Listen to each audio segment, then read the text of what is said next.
How can one musical family entertain us across several genres? There's only one way to find out. Interview the entire family in a recording studio. Tonight, we meet a family at Costa Mesa Recording Studios. It's good to have you here. From Los Angeles, this is KLCS PBS. Welcome to Everybody with Angela Williamson, an innovation, arts, education, and public affairs program. Everybody with Angela Williamson is made possible by viewers like you. Thank you. And now your host, Dr. Angela Williamson. Tonight, we have the Wackerman family. Wackerman family, thank you so much for joining us at Costa Mesa Recording Studios. Thanks for having us. This is the first time I'm interviewing more than one person, so I don't know where my head will go tonight. But, let's start with the person who started it all for your family. Yep, Dad. Dad. So tell us a little bit about yourself. All right, I'm Chuck Wackerman, and I was born in Pittsburgh, Pennsylvania. When I was 9 years old, my family moved to Alhambra, and I grew up in Alhambra. So you have actually been in Orange County your entire life. Yes. Okay, so I read something really interesting about you, that you have been this beloved band instructor for so many years, but it didn't start out like that for you. So tell us a little bit about that. Well, I actually, that was not my first choice, being a band director. I really just wanted to play professionally, and it was during the time I always loved big bands. I grew up listening to big bands, and so in the 50s, of course, the big bands started fading out, and so there was not much opportunity to be a professional musician and go around and travel the world. So I was in the service. So when I got out of the service, I decided, well, I think I'll pursue education in music and be a music educator. And I never regretted it. It was my whole life. And then in the summers, we used to go to Las Vegas because I had jobs at different places in Las Vegas. Oh. So the whole family would go to Las Vegas, and we found some great teachers there as well. Wow. So that was, and they used to come see me, and so it was always a family thing, everything we did. Yeah, we get inspired when we saw Dad play and everything too. Wow. And so in the late 60s, you were playing in Las Vegas. So who were you playing for? It was just a guitarist named Vic Garcia, who was an incredible player. Played acoustic guitar and sang. And, but he was a very amazing musician. Wow. And so it was a quartet.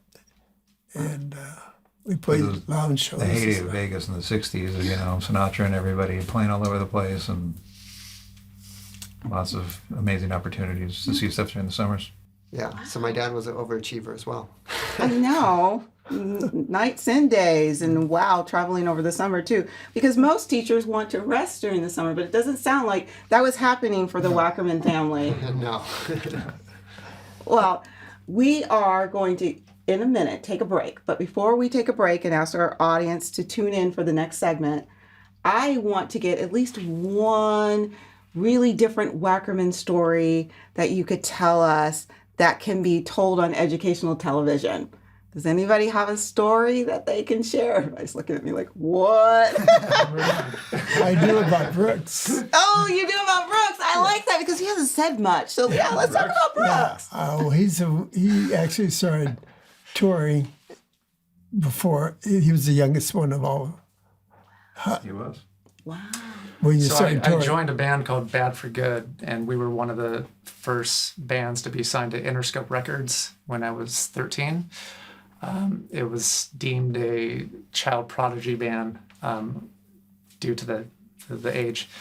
And we released a record, we started touring, and the only way for us to tour was if a parental guardian came out with each band member. So my mom came out, and we were on a tour bus, and she was in the bunk below me, and it was funny. Yeah. So we had like the biggest touring party because of like 4 parents, 4 kids, and then our crew. And then we ended up playing at Los Alamitos High School, and had this big show there. But yeah, we went out with Joe Satriani, famous guitar player, and opened up for him for about 2 weeks. But that was pretty much the extent of our touring due to how expensive it was for us to tour. But yeah, so 9th grade I think is when I started touring. Wow. Yeah. That is amazing. So he missed a lot of high school, but he made it up. You still graduated on time, I right? graduated because my mom and dad wanted me to. Aww. Yeah. We'll be right back with the Wackerman family.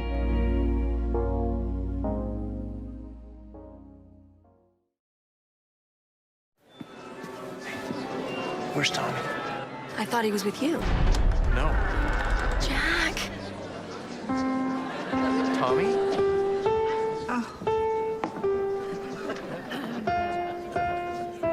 Don't stop. Keep playing. Here we go. Here's the fun part. Encouragement. Pass it on from the Foundation for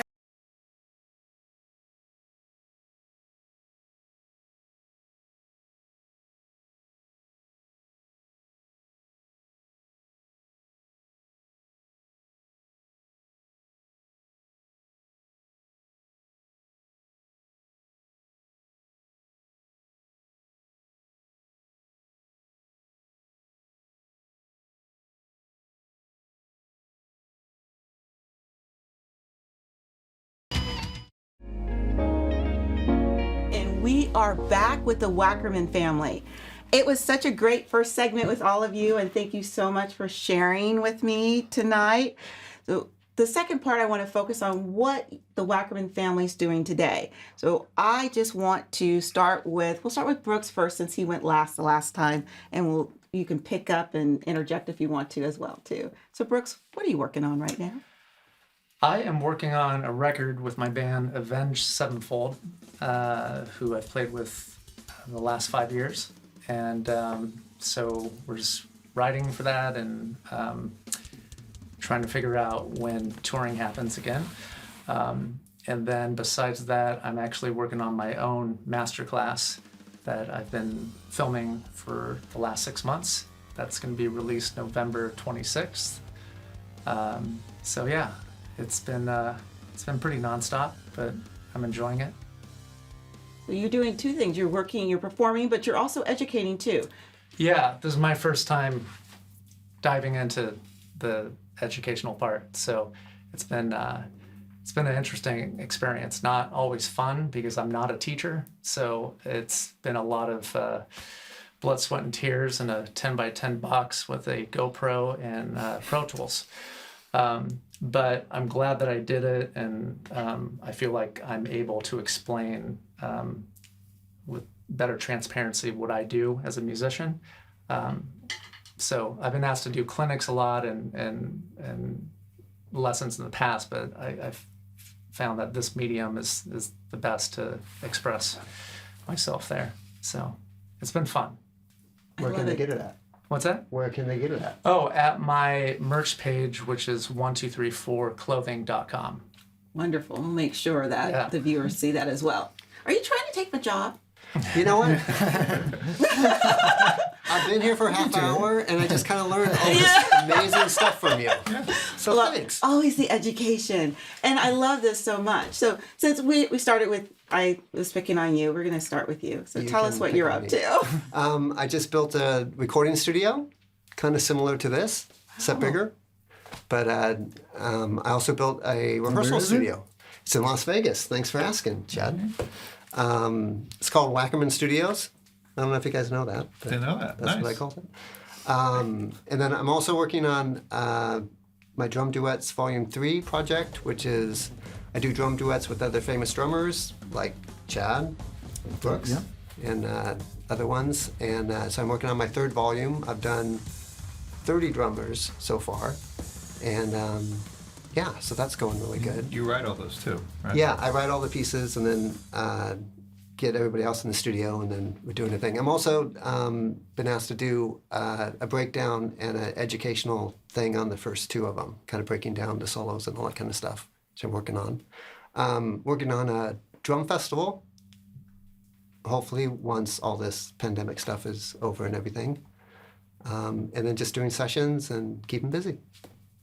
Well, I'm starting to hear a trend with this family, and I love it, with the education here. And so my question to all of you, and anybody can chime in here, how important it is education to what you're doing, especially with the next generation coming along?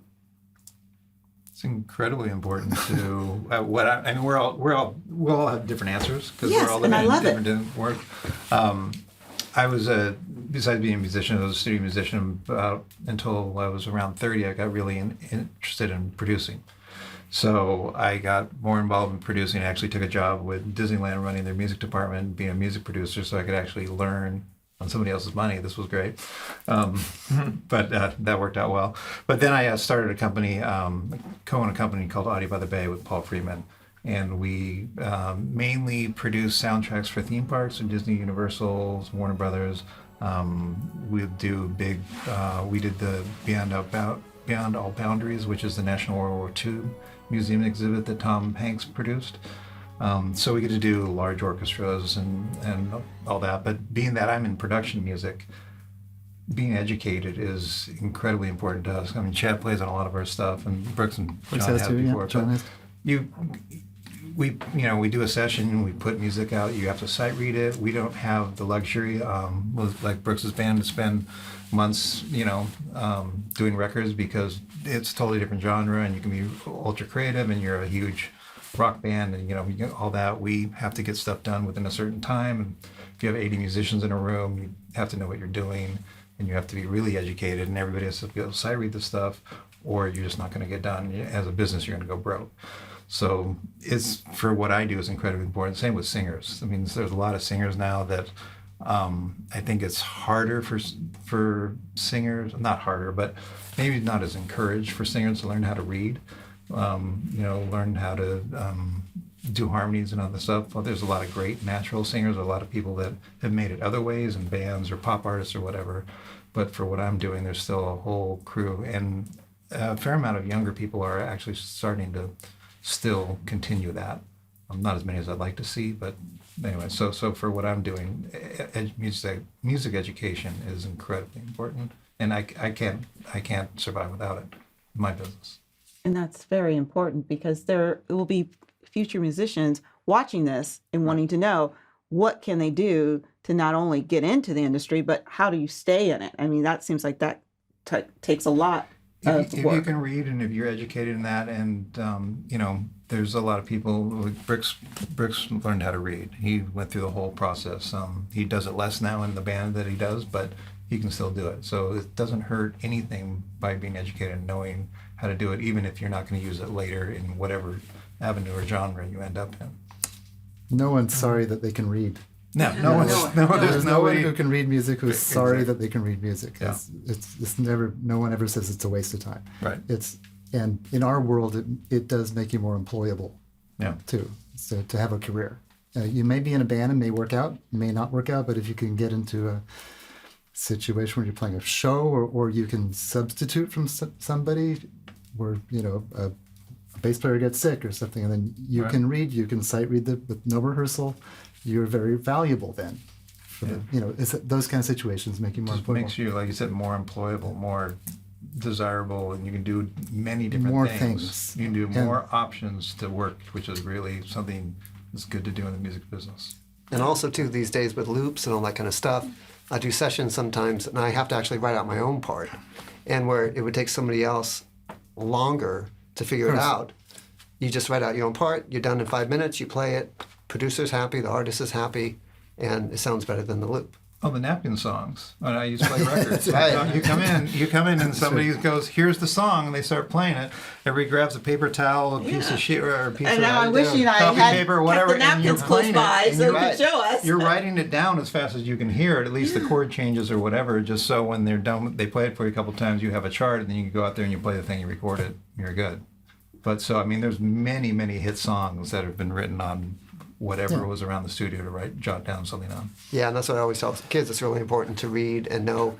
And I play drums, I play vibes, I play piano a little bit, but all that helps, everything. Education helps everything, I believe. And I just did a movie score, and I could write out parts for, the strings that come in or stuff like that. Even though I did most of it myself, it's still important, in all aspects, I believe. What do you think, Brooks? I agree with you. I think a voice memo on your iPhone is also good if you don't know how to read and you have an idea. I can't count how many times the singer in my band has been driving home singing a melody that just came to his head and will hit voice memo. So, on the other side of the spectrum. I also wanted to add, you should never be content with where you're at. I think you should not close yourself off to new music and guys and girls that are developing new sounds, especially on YouTube. I mean, there's just so many amazing drummers and musicians that are pushing the envelope. And, I know with my band, we're constantly discovering new music and new styles. We listen to everything from hip hop to death metal. And whatever's in between there we'll tap into. So I think just always being ahead of the curve and just being open to what's out there, because there's a lot. And we also got that from Dad. Exactly. His dad was a lot of parents liked the music of their era and nothing else. That's pretty traditional. Yes. But I remember when listening to the 8-track tapes in the car with Dad in Las Vegas, and it would be Blood, Sweat, and Tears and Frank Sinatra and Jimi Hendrix. Yep. I mean, it was both parents were not listening to Jimi Hendrix. Cream. And Cream. Cream, And yeah. We had so Cream it was 8-track. always very diverse. Yeah. What My dad was always diverse. And we used to do like Quincy Jones songs in jazz band, right? Right. Before anybody would really play funk. And, So and Dad actually, would- a lot of the judges didn't like it, like the swing guys. But, And Dad's drums are still set up, and he's turned his garage into a studio, and they're still set up. He still practices. He's still learning stuff. Dad joined a band 6 months ago, right? That's it? You joined a band 6 months ago. Yeah, I Yeah. did. Well, you can't just say, yeah, I did. He's always You need to he's tell always doing us new about stuff. this band. Well, it was a 3 or 4 piece group. There was a singer, and then she had a friend who played guitar, and then she heard that I played drums, so we all got together. And then there was another guitar player came in, and we were doing it. We played a couple gigs around, and then of course the virus came, and so everything They went killed to a the screeching tour. halt. The tour. I don't know. Yeah. I was my dad's drum tech for. I was going to say, weren't you the drum tech for those gigs first? Yeah, that's right. Proudly. So it doesn't matter how famous you become, you always have to end up working for Dad somehow, yeah. right? Yeah, absolutely. And he calls Yeah. you. Hey, I'm playing over here. What are you guys doing? But I think music is like so strong, be it, African music, any kind of music, especially being drummers, it's like rhythmic and everything. But I mean, it's so, if anybody's out there and starts music, just make sure you have a passion for it and stay open-minded, stay creative. Don't let people tell you that you just have to do one genre, especially these days. It seems like genres are crossing so much. There's a lot of different avenues. I mean, that we were all very formally trained, but there's a lot of people that figure it out different ways. I think the thing Yeah. is just to keep learning, whatever that learning style is, or Exactly. however you changing. get to it. I mean, there's so many more things available to young people now than when we were growing up. Yeah. There's just a myriad of ways to learn. I've been working on master classes as well. I do it through a company called drumchannel.com. And one of the master classes I did was like a 30-episode series on our teacher, Murray Spivak, Right. because his system wasn't very well documented, but he was a legendary teacher, really unbelievable. And then my son plays drums too, and he has a disability, he has Fragile X syndrome and autism, and I've always been I was his aide in junior high school and high school. And I realized, and because Dad was a drummer when he taught in the jazz band, because he was a drummer, communication was easy. Most band directors not taught drum set at all. It's usually the kid would be in middle school or something, and typically it's like, okay, congratulations, you've won the audition, you're going to be the jazz band drummer. You better go out and take private lessons so you know what to do, because they're not taught drum set. There's a couple schools that do, but most universities don't. So with that in mind, I did a 25-episode masterclass on how to play in a big band if you're starting at a kid's reading level, like kind of middle school reading level. And it's very, very methodical, and there's play-along tracks, and that's also on calling it Chad Wackerman's Drum Room as a site on its own. And then I have a lot more masterclass stuff, kind of like Brooks is doing as well, and playing on. Also, Murray, his mantra would be, he doesn't teach style. It's for you to discover your own style. Yeah, he was. Here's the technique that I fundamental. He taught I, fundamental, but it was intense, and it was disciplined and methodical, and you had to practice 2 hours a day, or you wouldn't grow enough. He only taught every 2 weeks, because he would give you a certain amount of material if you hadn't practiced enough. Mm-hmm. He was the one who was. I gave him hell. Brooks did. I can vouch I even for that. took him from for a little while as a bass player, just to learn more about rhythms and reading. I just played on one note, but I went through the Oh yeah, book, you went the Louis through. Bellson book or whatever. He was just hardcore old school, and he just he was turn old. page after page after page, read. And that's the theme I'm hearing here tonight, especially. It's so important. No matter how much we have with technology today and what we can do with our smartphones, you still need to know the basics. Is that what I'm understanding? Yes. I think if you want to have a career, Yeah. I think if There's you one want thing to I have a wanted to career, mention you that Get to a professional level. Yes. all the four boys not only played their drums or bass, they also played another instrument. Especially with the drummers, I felt that they had to play an instrument that was melodic, where they would develop their ears. And so Chad played violin from the time he was in fourth grade, played all the way through high school. And Bob played bass, but he also played trumpet. John played drums, and then he played piano and the vibes, so he was getting the melodic aspects. And Brooks played drums, but he also learned to play guitar, I think, on the road. Yeah. And then he sang. He had his own group there for quite a few years. And so I wanted to get exposed to melodic instruments as well, so they would develop their ears. Very important. Yeah, I used very my dad's important. trumpet because he actually played trumpet. Wow. So there Made it into a college, band. yeah. And I think you're more sympathetic with other people in bands when you pick up, not to say drums isn't a melodic instrument, but when you play guitar, you have a better sense of, what the songwriter is doing, or if you're interested in songwriting, how to become Also in communication, when you're in rehearsal, you're just. It's a language that you adopt. I played with Frank Zappa in the 80s, and I remember him saying, he'd just look back, now when I play this Lydian scale, or no, when I'm soloing on, I'm just going to play a whole tone scale at the end of it, then we go to the next section.